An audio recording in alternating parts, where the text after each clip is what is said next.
Just in time. It's the Wolfpack Coaches Show live from Brew Brothers. We're inside the row. We're at the El Dorado, downtown Reno, biggest little city. Jeff Choate of the Wolfpack, 3-4 following the 42-37 triumph over the Oregon State Beavers, and the Wolfpack playing a homecoming matchup on Friday night in 2 short nights. Friday Night Lights, 7:30 kickoff against Fresno State. Coach, welcome. Thanks, John. Glad we got your cappuccino in here just in time. That's right. That's right. Good work, TD. Lot to cover. A lot to cover. You know, after that San Jose State game, which was such a brilliant game, but the result was, you know, it was kind of a bummer. You guys played so well against an Oregon State team that, you know, came in as favorites, and you guys ran for over 350 yards. You intercepted them 4 times. Savion Red had 4 touchdowns. I mean, just kind of an embarrassment of riches in that game. I don't know about that, but it was a fun night. And, you know, it was just the, you know, I think I mentioned this earlier in the week, but just the joy of the kids, whether that was on the sideline in the locker rooms, watching our students. I mean, it was an awesome night. And it was, you know, it was a fitting birthday present for the University of Nevada. It was a fitting birthday present, yeah. And did you have it in the game plan, like have Savion score 4 times? Exactly. That's good coaching. Thank you. I appreciate that. Yeah. We also had it in the game plan to have. I can't believe that have you done the research on this? Like, was Jim Thorpe the last guy to lead his team in rushing, receiving, and passing yards? That's a good. That's a great poll. No, I have actually been doing unscientific polling of kind of longtime football observers, saying, "Have you ever heard of such a thing?" Certainly not in the modern era with the modern substitution rules, right? Right. Yeah. Was that in the game plan too? 5 completions and they're all memorable? Well, I don't know if we had him being, you know, the leading receiver. Sure. But we definitely had some. We definitely had some good stuff in there with the 2 quarterback stuff with he and Chubba. Let's talk about the offense, because I think Brendan Lewis was 5 of 12, right? There wasn't a ton of emphasis on throwing the ball. Was that something you reacted to within the game after you kind of saw how the matchups were working, or did you have a sense that you were going to really kind of emphasize the ground game? I felt like what we were going to have to do going into the game was we were going to have to win on the perimeter one-on-one because they were going to play so much man-to-man. Right. Here's the problem with playing man-to-man, okay? In most man-to-man schemes, you're going to maybe put a 2-on-1 on the running back with the 2 inside linebackers and play man-free. Right. But oftentimes you don't account for the quarterback in your man schemes. And so whether that was Chubba, whether that was Savion as a wildcat, or Brennan as the primary quarterback, the run game, the +1 run game was available. And we were I think we averaged over 8.5 yards a carry in that game. And there's like, hey, we got to get so-and-so a target. We got to get these guys involved. And I'm like, I hear you. But if it ain't broke, don't fix it, man. Let's go. And it wasn't broke. And so. How's that conversation over the headset? I mean. Well, okay. So it depends. So like Matt and I have a deal that I'm going to be nice to Matt. All right. So I'll calmly, hey, Matt, what do you think about this? And then Matt will kind of lose it. He'll like blow his top and I'll chuckle. I'll be like, Matt, I mean, I said please, you know, and everybody else is fair game. So that's how it goes. Okay. What have you brought into this week, this short week of preparation to Fresno State? What are the points of emphasis, good or bad, you took from Oregon State? Yeah, I think obviously there's our ability to run the ball opens everything else up for us. And this is going to be a challenge. I mean, Fresno is a physical outfit on defense, and they are very multiple. Whereas Oregon State was either going to be cover 2, quarters, or man-free. And for the most of the game, it was man-free. So we kind of knew what we were getting, and we could scheme. And here it's going to be a little bit more of a roll of the dice. You know, you're going to get out there maybe on a 3rd and 6, and you could get 0 pressure. You could get a max drop. You could get cover 2.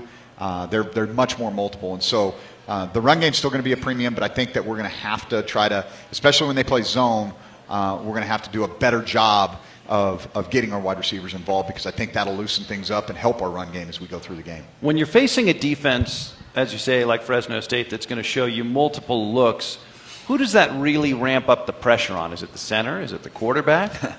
Yeah, I think it's tougher on the offensive line. Yeah. You know, because they're going to run, they're multiple, they're going to run 3 down fronts, they're going to run 4 down fronts, they're going to run bear where they cover the 3 interior O linemen, and bear fronts usually force you to simplify your protection and your run scheme rules. And so it's probably going to be the most challenging for our offensive line. Now, the cool thing is, and I listened to Brian say this today, I was a fly on the wall outside his meeting room, and he talked about, watching them a year ago and how proud he was of how far they've come, and, what do you guys think your best game was? And, they're being critical of themselves. Maybe this, maybe that. No, collectively, guys, your best game was Oregon State. You ran for 350. Can we be better? Yeah. And so, he talked to them about handling the movement, being elite communicators, and playing really, really physical because we've got to match that intensity that we're going to see from the front seven of Fresno. We'll get more into the Bulldogs and that scouting report coming up next segment. Winning a close game.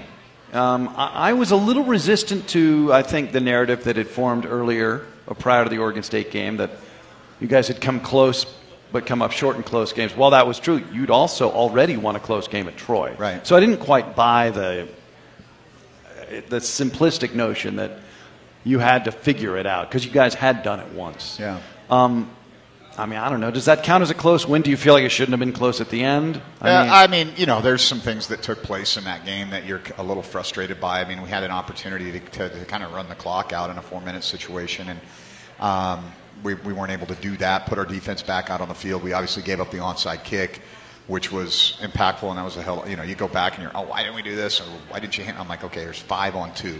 Right. A right-footed kicker. That might be the first time I've seen a righty have that effective of an onside kick going to his left. Right. And about the only thing that those guys could have done in that situation was just attack the ball and hope it works out for us. So tip your hat to them. That was a timely play for them, and it gave them some momentum in that moment.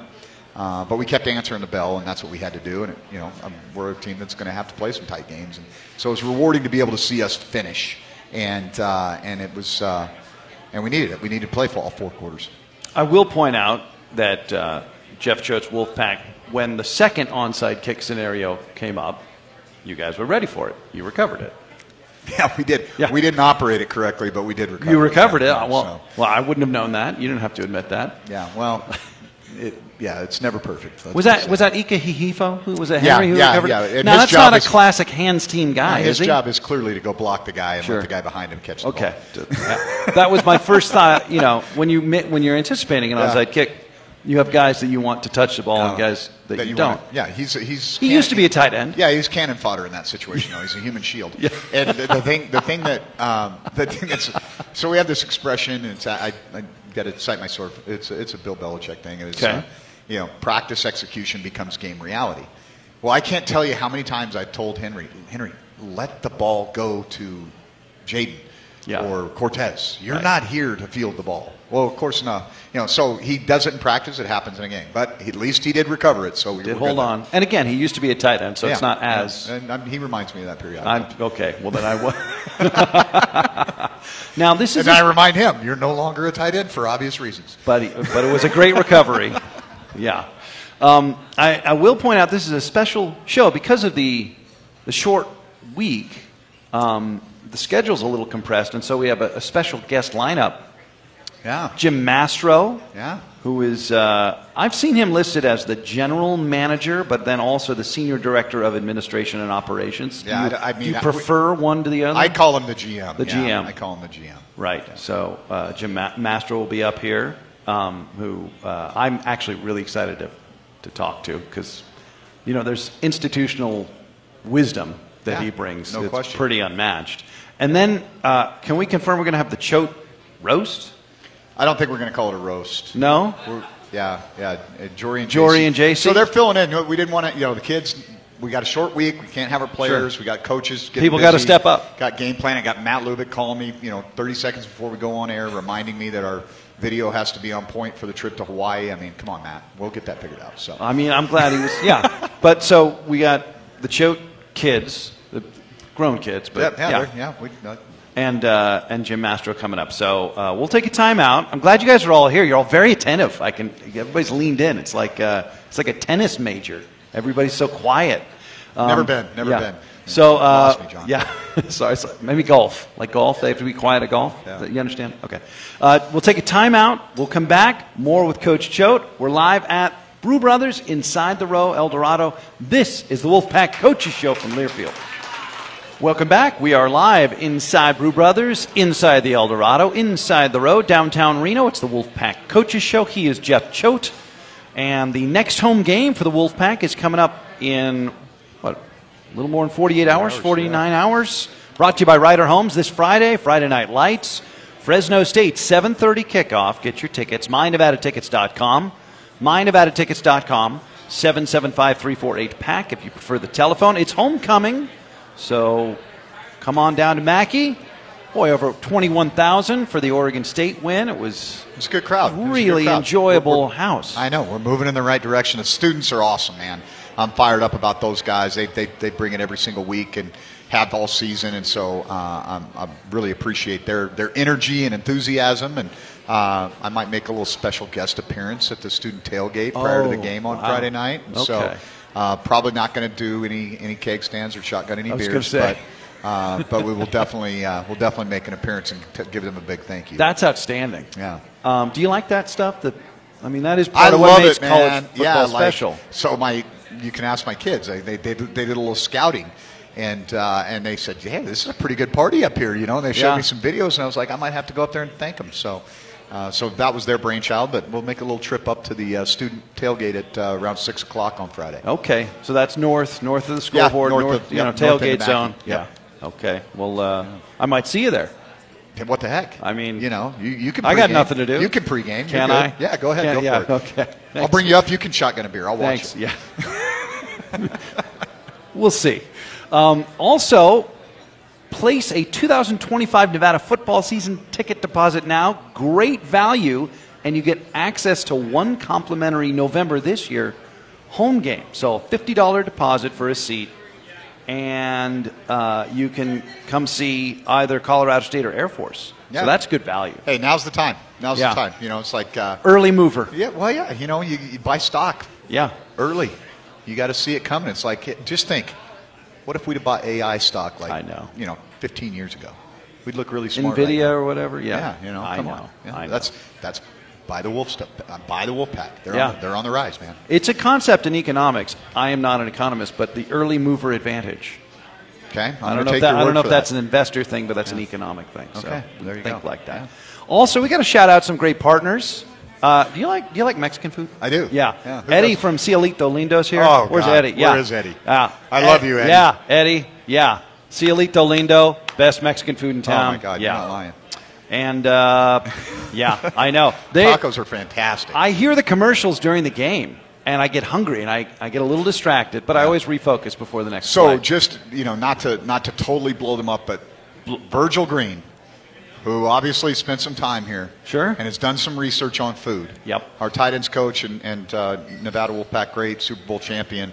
I asked him. I said, "Okay, I'm coming from Austin. Like, what's the Mexican food scene?" Right. And without hesitation, Cielito Lindo. Yeah. Look, we got Austin, we got Los Angeles.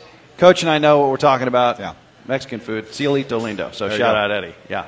Also, Paul from RTC. Where's Paul? Where you at, Paul? Paul?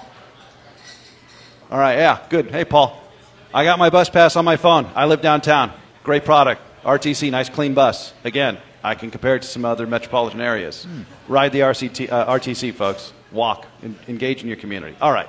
I sent you this rundown. I don't know if you saw the first bullet point there. I was like, God, he's coming right after me. Well, no, a second segment.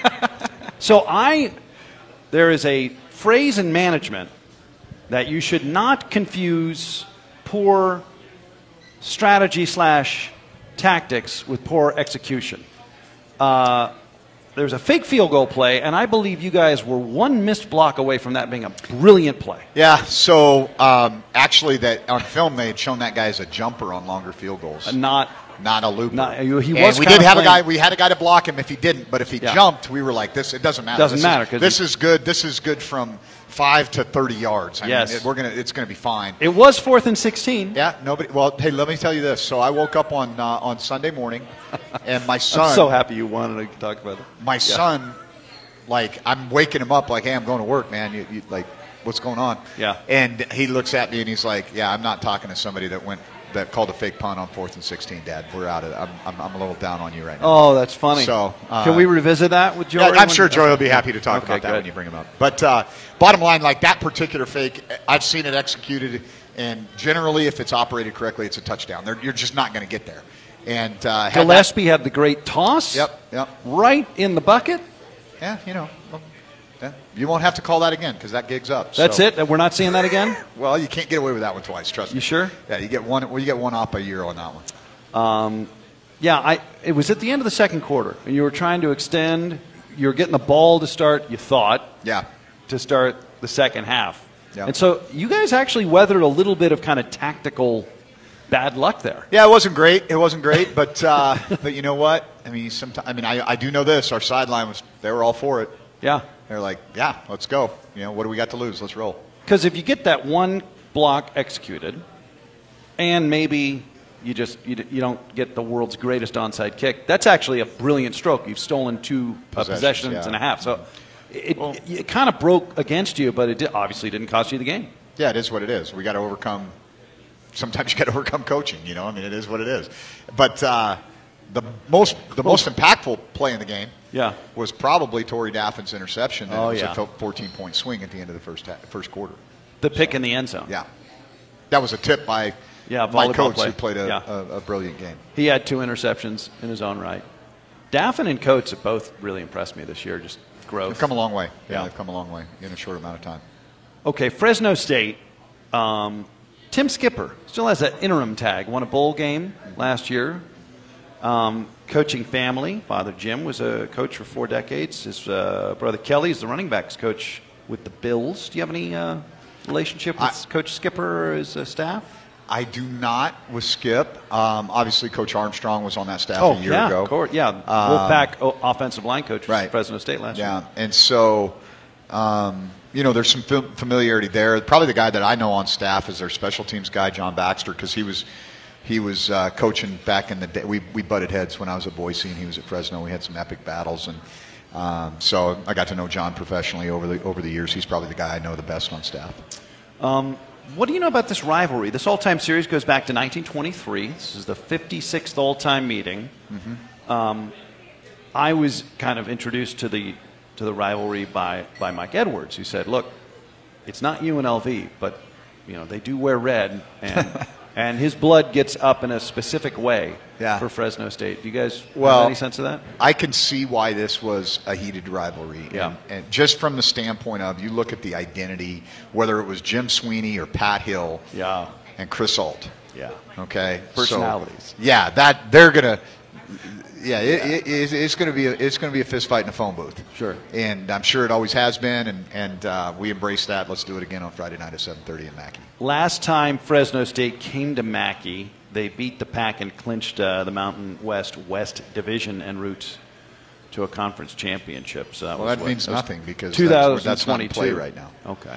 So I appreciate you bringing that up. Well, just in case you needed any motivational. I don't think that's motivational. Okay. I mean, but that's like. I wasn't here. Okay. And I'm 72 of our guys on the football team weren't here then either. Fair enough. So maybe I'm just motivating the fans. You're motivating the fans. There you go. That 12th man advantage. Tell me about the quarterback, Mikey Keene. He's got a ton of experience. He's 7th among active players in the FBS in career completion percentage. I mean, he's 18-9 as a starter. This is a real veteran guy there. Yeah, he's a really good player. He's very confident. He's definitely the straw that stirs the drink for the Bulldogs. Mm-hmm. And the completion percentage is twofold. Number one, they throw a decent amount of screens, and so that's a high percentage throw. A lot of quick game. He's not an overly tall guy. Right.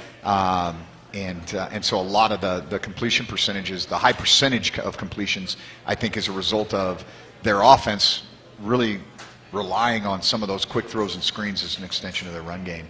He operates the offense exceptionally well. He's very confident. You can tell that his teammates believe in him. He's a winner. He's a fun kid to watch, actually. I mean, he's got a little Kyler Murray in him. He's definitely got that style, and he's really good off schedule. Doesn't necessarily want to run, but when he does, he's a problem. And so he tries to extend the play to throw more than he does to take off and run. But he's a good player, man. He's definitely going to be a challenge. And as always, Fresno State has. I mean, I can just remember going up against these guys. What's the factory that they get these speed wide receivers from. Right. And they've got three really good wide receivers, and they've got a couple of running backs. One of them's been nicked up a little bit. Yeah. That are probably Malik Sherrod. Probably not going to play. I don't know. It'll be interesting, but it doesn't really matter because 33's done such a good job for him the last couple of weeks that I don't know that they're really missing him as much as they might have otherwise. They have 11. They have 12 takeaways defensively, but they're only +1. And you guys had 4 takeaways in the last game. Do you make anything of that 11 giveaway number from their offense? Yeah, well, the Washington State game was a weird game. It was 8-point loss to the Cougars. And it was sloppy kind of on both sides. And so I don't know what to really attribute that to, off night, whatever the case may be. Weather wasn't a factor in that game, wind or rain or anything like that.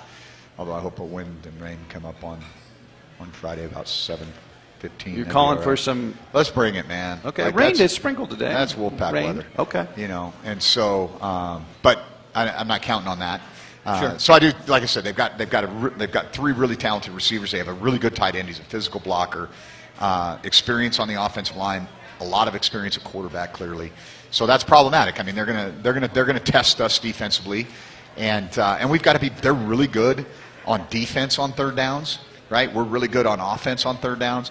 They're not very good on offense on third down. We haven't been very good on defense on third down. So something's got to give on Friday night. I was looking at the Mountain West statistics. I know statistics are for losers, but you guys have. You're learned, John. I try. I try to be coachable. You guys have the best time of possession in the Mountain West, the second most first downs on the ground, and the best per rushing average in the conference. I mean, you kind of that was your vision for your offensive identity for this year, right? Because of the roster you have, right? And now halfway through, you guys are doing it. Well, I think part of I don't know. Like, I don't control a lot on game day. I mean, I try to defer to the coordinators and let them. We spend a lot of time talking about strategy and talking about game planning. I spend a lot of time watching third down so that I can try to help if we're stuck on a call on either side of the ball. And but you got to hire people and let them do their job too. And so what I try to do is I try to think big picture. Like, how do we manage the game to win the game? And you'll bring Coach Mastro up here in a moment. And he's a part of that. That there's, we talk about the game plan. There's offensive game plan, defensive game plan. There's a special teams game plan, and there's a game management game plan. And our game management game plan going in week to week, we have to be pretty particular and pretty specific about, hey, what are we going to do? Are we going to be up tempo a little bit more? Are we going to try to bleed the clock here? Seal a possession at the end of the half. Exactly. Yeah, right. Those types of things. And so I think we haven't been 100% on it by any stretch of the imagination, but we've been pretty good in playing to an identity. And our identity is control the ball, don't turn it over, play good red zone defense, and give yourself a chance. Drag them into deep water, see if they can swim. Well, it's working. The stats don't lie. Yeah. Everybody at Baselite looking forward to the Wolfpack. Watching the Wolfpack get out there and play this year. Call Baselite for any of your concrete product needs. Baselite 775-358-1200. Our friends at Camelot Party Rentals make it great so you can celebrate. Best selection of rental equipment for weddings and special events. Camelot Party Rentals, proud sponsor of the Nevada Wolfpack, and Bud Light, also a proud sponsor of Nevada Athletics. Bud Light, it's easy to drink. It's easy to enjoy. We'll take a time out. We're live at Brew Brothers inside the Eldorado. Jim Mastro is coming up next. Stay with us. Wolfpack Coaches Show from Learfield. Welcome back inside the row. We're live at Brew Brothers. This is the Wolfpack Coaches Show. I'm John Ramey. He's Jim Mastro. He's the general manager. He's the senior director of administration and operations for Nevada football. The Wolfpack is playing the homecoming game on Friday night. 2 short nights from tonight. Friday Night Lights, 7:30 kickoff. Mike Edwards and me start our broadcast coverage at 6:30, 105.7 FM. Here in Northern Nevada, you can watch on the Facebook, official Nevada Facebook page. We're live like this, behind the mic cam. Want to tell you about Friends of the Pack. Remember, that's the NIL Collective, Friends of the Pack, NIL Collective, providing support for Nevada athletes. To contribute or to learn more, visit friendsofthepack.com, friendsofthepack.com. That is supported by Coit Cleaning and restoration of Reno. Okay, Jim Mastro, you have just a dazzling CV here. Cal Poly, San Jose State, Nevada, Washington State, Oregon, and Forgot UCLA. oh, I skipped UCLA. Excuse me. Wait, when was that? What year was UCLA? The year after I left here, 2011. 11. Mora? No, Or New New Heiso? Heiso. Okay, yeah. Gosh, yeah. You were 11 seasons as the Wolfpack running backs coach, right? 2000 to 2010. Correct. You had wild success running the football. But I want to ask you, because you're going to know, I think, better than anybody, maybe except Coach Alt, what is a Nevada back?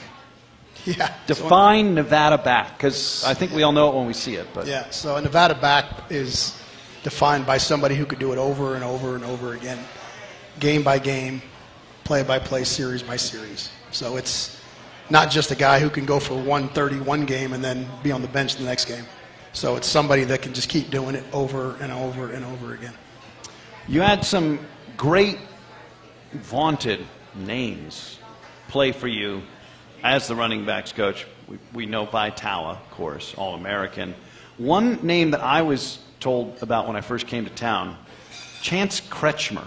Correct. Tonopah Tornado. Right. Right. For folks who don't know, tell us about Chance. Yeah, so it was our second year here. He walked in and he says, "Hey, Coach, I want to walk on, play football." And so I was like, I knew nothing about him. So I said, well, let's pull up his tape. So I pulled up his tape from Tonopah High School, which was 8-man football, but he was a man among boys. 8-man football. Yeah, and I was like, if he wants to play football for us and he wants to walk on, absolutely. I mean, there's no question. So he had to redshirt his first year. And then obviously his redshirt freshman year, he led the nation in rushing. So, but he was the definition of what a Nevada back was. Yeah. It was unbelievable. Like, you want to say it's coaching? It wasn't coaching. It was his mentality. Just down in and down out, practice in and practice out, just go and go and go. And he was phenomenal. 5 times you had a running back. 5 times you had a running back lead the WAC in rushing. You had 9 1,000-yard rushing seasons when you were the running backs coach. Tell me about the success and just the vibe of the program under Coach Alt when the Pack was nationally ranked. Yeah. They're producing these great players. Yeah, it was just the mentality. I mean, it was just, you had culture in your locker room. Players couldn't leave whenever they wanted to. They had to stick it out, right? Mm-hmm. And so you had a culture that was built on toughness, discipline, hard work. And if you couldn't do that, you weren't going to be here. And so as an assistant coach, it was great because you knew they couldn't go anywhere. And so you had them, and it was just a foundation of just discipline, hard work. We were going to outwork you. We were going to out-prepare you. We were going to outplay you. That was just, the big deal with Coach Alt was when teams came into Mackey Stadium is we're going to beat you, and they knew we were going to beat you. And so that was kind of our mentality, and that's just the way it was. It was what he had established, and I just kind of jumped on his coattails and ran with it. So. Coach Choate, you coached against Coach Mastro in Mackey Stadium. Yeah. We had a hard time stopping the running backs. I know that. Yeah. And I always had a ton of respect for Jim and the job that he did here. Not just coaching the running backs, but his reputation as a recruiter, as a developer of talent, as a relationship builder, and then I got an opportunity to see it firsthand. We worked together at Washington State in Mike Leach's first year, and so maintain that relationship. And this has been awesome to have him kind of guide me, give me a little bit of hey, pull back the curtains here, Jeff. Let me explain this. This is like even meeting Coach Alt for the first time. Sure. And I knew who he was. I think he knew who I was, but I never sat down and had conversations with Coach Alt. And to have Jim be able to, hey, this is who the guy is, man. You can be honest with him. You can, have that backstop has been huge, and not just that, but just relationships within this community. He's a guy that is connected and respected so well. So it's been awesome. Coach Mastro, I mean, you were a witness to the apex of Nevada football, which was not all that long ago, well within the 21st century. Right. And then you've been other places, and now you're watching the launch, but effectively a rebuild, a retooling. Mm-hmm. How does the arc, what is the story of how Nevada football has evolved or moved from where it was, say, in 2010 to where it is regaining, an upward trajectory now? Yeah. Well, let me first say all the success I had was the fortunate success I was to have after I left here was because of my time here. Mm-hmm. Let's make that perfectly clear. I mean, that's the career was great, but it was because of what I learned and did here. So I go back to like 2008, 9, 10, 11. Nevada and Boise State were neck and neck, right? Competing every year for the championship. And at one point, Boise decided to make a commitment and take it to the next level. And I think at that time, Nevada didn't. I think Nevada almost devalued football a little bit after that, and you saw the separation. Mm-hmm. Now having Stephanie and Brian here, they value football. We hired a rock star head coach, and I think that now you're going to see it get back to where it was. You see it already, right? Everybody sees what's going on already in the short time that we've been. We all see it. Right. Yeah. It's such a short time that he's been here. Yeah. And so I think it's headed in the right direction. But again, it takes an administration who is 100% behind football, a president that is 100% behind football, and you got to value it, and you got to take it to the next level, and you'll get what you want out of it. You mentioned you coached with Coach Leach, you coached with Coach Alt. You were on the San Jose State staff in 1996, and that was John Ralston's last year as the head coach of the Spartans. Now, John Ralston took Stanford to back-to-back Rose Bowl wins in 70, 71 with Jim Plunkett. Before I was born, Don so Bunce, I don't know. Dan Bunce. That's not true. And also coached the Denver Broncos, built them into the Super Bowl contender they became in the 70s. He did not coach them in the Super Bowl, but a very successful coach, and just growing up in the Bay Area, college football fan household, a lot of respect for Coach Ralston. Mm-hmm. What was he like to work with? So the one thing I was just there for 9 months. Mm-hmm. I left there to go to the University of Idaho, but the 9 months I was there, I learned about leadership and leadership structure, the pyramid, and how it works. And he's the same thing he used when he was the head coach of the Denver Broncos. Yeah, he used in college, and so that pyramid of success I still have to this day. And I use it to this day. I'll look at it. It was amazing how he structured a program. Now it's changed now because of kind of the way the game has changed. Sure. But his organizational chart and his structure of the pyramid of success was phenomenal. You guys both worked with Mike Leach, a legendary coach and a legendary personality within college football. Coach Mastro, can you tell a Mike Leach story?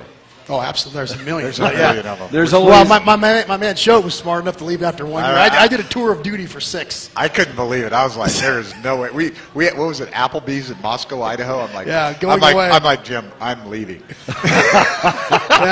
Yeah. And so we were kind of each other's sounding board, because obviously I had ultimate respect for him. We hired him. I had ultimate respect for Jeff. So we were each other's sounding board. Sure. I mean, I never saw a man work out more on a treadmill than this guy. Well, Leach was tough on defensive coaches in particular, right? Because he wasn't that interested in defense. He didn't know anything about defense. Present. So there's a million Mike Leach stories, but the PG-rated version one I could tell. Thank you. So on offense, we would meet on Sunday nights, and sometimes it wouldn't start till 10 at night because he's a night owl.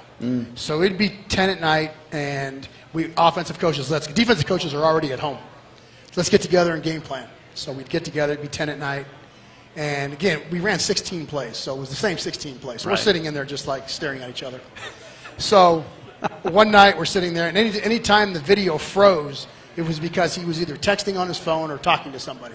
So I sat in the front, and the screen was right there. So one night it's frozen for like 10 minutes. So I turned back and look, and he's not even in his chair. So I look at our analyst, I said, Drew, go find out where he is. It's 1 in the morning. Where is he?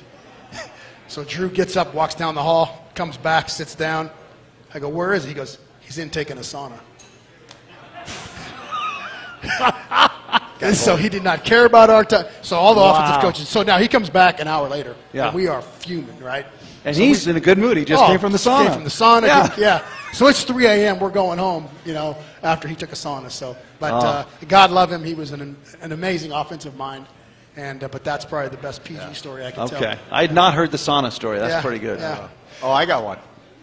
You're cutting into Jory and JC's time, but we're good. We'll talk about Mike Leach another time. All right. I got to pace myself with you in the Leach stories. All right. Jim Mastro, everybody.